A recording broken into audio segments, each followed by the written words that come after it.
G'day humans, Chris Stead here. Today I'm reviewing the Oztrail Fatmat 1500, which you can see here.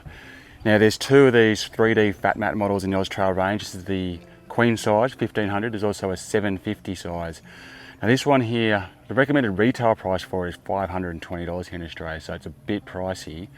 However, I just looked on the Oztrail site and it was $350, so I'm not sure if you're ever going to pay that $520. That's a fair discount. Now, we've been using this all weekend. I've done a 5-day trip here and I love it. So it's a memory foam self-inflating mattress that has a double valve on it, 2 valves on each end. I think the 750 has 1 valve, but the Queen has 2 valves, which has basically 2 modes to it. One is it lets air in, the other one is it lets air out but not in. So the idea is you fold it out, you open up the valves, it self-inflates, and we put this out at about 7 o'clock at night. I think we probably rolled this out and we went to bed at say 11-ish, and it was well and truly inflated by then, so it was pretty good inflation time. And then when it's time to pack up, which I'm about to do, so I'll amend this as required, you roll it up with the valve out, it squishes all the air out, you pull back, you roll again. Now, what was really cool was when we were unpacking it, what I was really appealing about this was the actual size of the pack.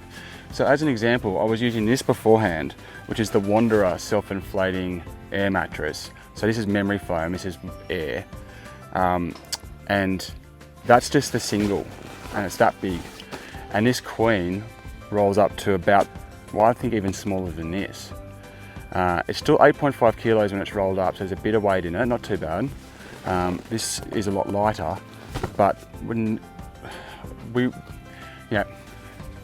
reality was we just wanted to get away from your classic inflatable air mattress because they just kept going down in the middle of the night. It's so hard to store them without popping them or damaging them. It was just a nightmare, so we wanted to go for something else. We ended up going for this for a while, and this was okay, it was better, but you still have all this air in you, it still kind of moves around a bit. When you roll onto your side, it kind of digs in, so forth. So this wasn't really meeting the needs, and it's so big, that's just one, so you got 2 of them, it takes up a lot of space in your trailer, a lot of space in your house to store. So we started looking at the Fatmat. So the Fatmat comes down this size, like this, and it's memory foam. And there's a crease in the middle here because when you pack it up, it rolls in half. And it's 15 centimeters thick, made out of this quite durable material, and when you lie on it, it's just like lying on a mattress. So comfortable. So even myself, I'm a 100-kilogram bloke, lying on this is just like lying on a mattress at home. Now, if you're lying on this side, I still can't really feel the bottom on that. So as you can see, there's a bit of movement there, but I can't really feel the bottom of the ground. And you're not getting that kind of weird air moving thing when you're there with your partner as well. So it's really, really, really comfortable. It's actually the most comfortable mattress I've ever had camping. So that's the big win, right? Is that it takes up less space and it's super comfortable, but it does come at a price. So whether that price is okay for you is obviously for you to decide. Now I'm about to pack this up, so if we come across any other dramas while we're packing it up, I'll add that on to the end of this video. Okay, so we've just packed this up, and look, it was a bit of a challenge. Definitely, I reckon it'd be pretty hard with one person. But the 2 of us with our body weight, we wrapped it up. Got it down pretty good, but then when I was using the tensioning strap that comes attached to it, I gave this one a good heave, and it held, and I gave this one a good heave, and it snapped. So that's a bit frustrating. I guess I overheaved, but how are you supposed to know, right?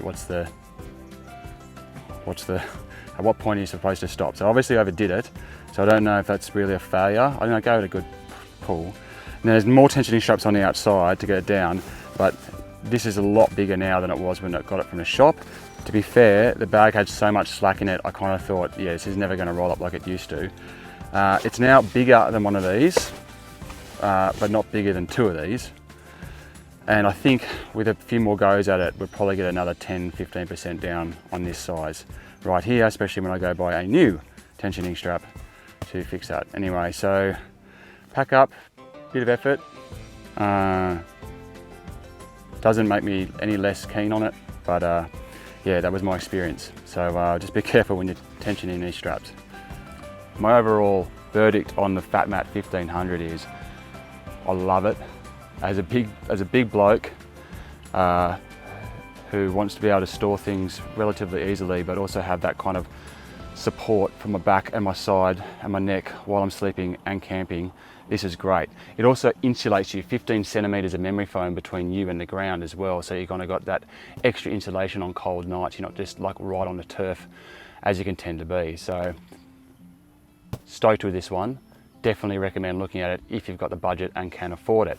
And as an aside, this Wanderer goes for $220 recommended retail price, but I've seen like the club prices put it down to $134, which is probably the more realistic price for it. So if you're buying two of these, it's going to set you back, you know, somewhere in the vicinity of 300-ish, and this is somewhere in the vicinity of 350 on sale. So, you know, no-brainer in many ways. Anyway, thank you very much for watching. That's my review of the Oztrail FatMat 1500. Absolutely a winner. Very, very stoked with this one. Check out my other videos. Till next time, check you later.